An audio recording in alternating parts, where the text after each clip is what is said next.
An American Tragedy 4. This presentation will briefly discuss a few medical articles available to the medical expert as well as the judge and the 2 attorneys involved. The 5 noted are on the blog. There are many more. Pages again are from the trial transcript. Ms. Smith testified to several things which were not true. Number 1, she expected a girl in a case like this to have a normal hymen, page 311 and 312. Number 2, pregnancy proves sexual penetration, page 311. Number 3, tampon use has no effect on females using this method of controlling menstrual flow, page 323. Number 4, young girls are no more likely to show abnormalities if sexually penetrated than older girls, page 324. She based her expert opinion on the Kellogg study, page 311. Statements 2, 3, and 4 have no direct application to this case, but do prove that Ms. Smith is not the expert she claims to be. The Kellogg study specifically stated that all persons examined within 2 weeks of the last penetration showed definite evidence of assault. 14 of the 36 were not normal. Few of these girls were examined acutely, allowing various periods of time for the hymen to heal. An especially important point if there was a one-time rape. The study avoids stating that pregnancy proved penetration. It states that it proved sex abuse. I agree, impregnating an underage female is sex abuse in most or all jurisdictions. There was no mention in this study of tampon use. The Texiera study examined 500 cases of alleged sexual assault and found 310 had a ruptured hymen, 62%. Ms. Smith testified that she expected to find a normal exam. According to this study, Ms. Smith would be wrong 62% of the time. The Eamon study specifically noted that sexually active girls had hymenal clefts in 81%. It also noted that tampon users had slightly bigger vaginal openings and more likelihood of hymenal irregularities. Ms. Smith testified that she expected a normal exam. According to this study, Ms. Smith would be wrong 81% of the time. The fact that pregnancy does not prove penetration is so well known that there is probably not a study trying to prove such an obvious fact. Even Amy Dickinson addressed this fact in her advice column in the Oregonian, April 30th, 2014. Ms. Smith is 100% wrong. The Adams study pointed out that if examined within 72 hours of the last alleged assault, 69% of adolescent girls had evidence of the assault. According to this study, Ms. Smith would be wrong 69% of the time.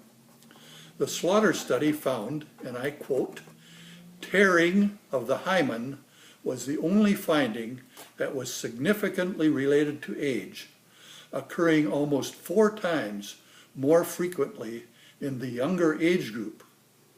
According to this study, Ms. Smith would be wrong 4 times and right 1 time.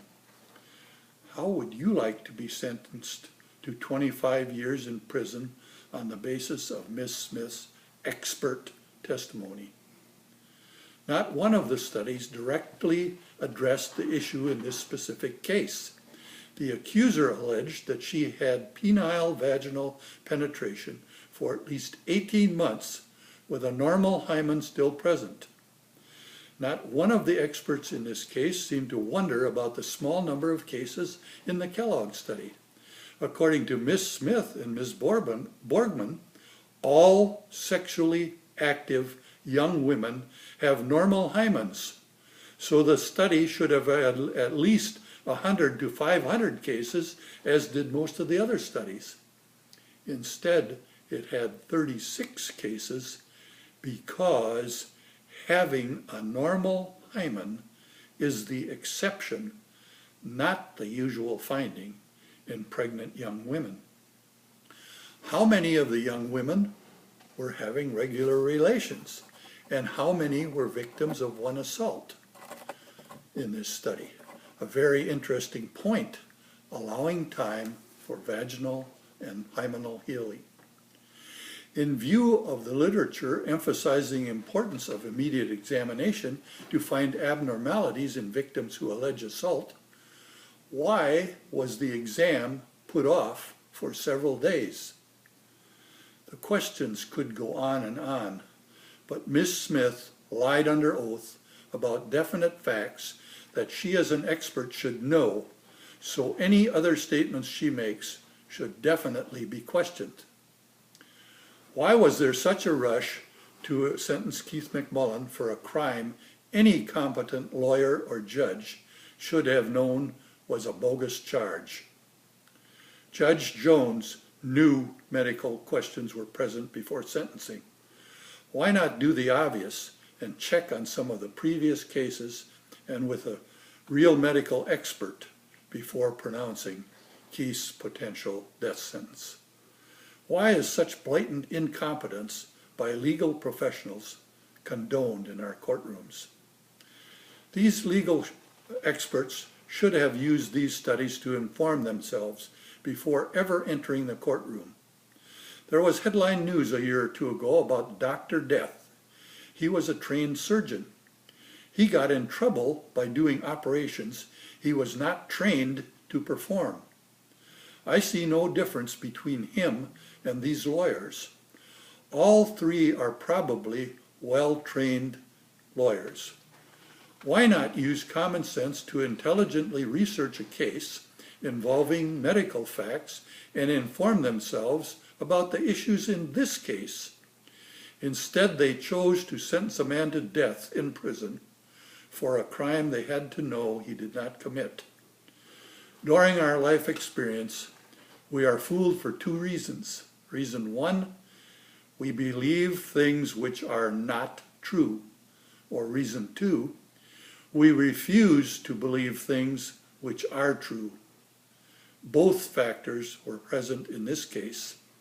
Thanks for your kind attention. Keith McMullin is innocent. His case is a true American tragedy. Now please contact your elected persons on all levels of government. Until you and I act, these atrocities will continue in every county courtroom in the United States.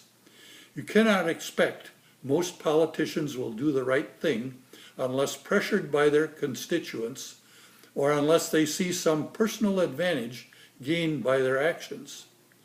Now contact Governor Kitzhaber and Attorney General Rosenboom. Thanks again for your kind attention.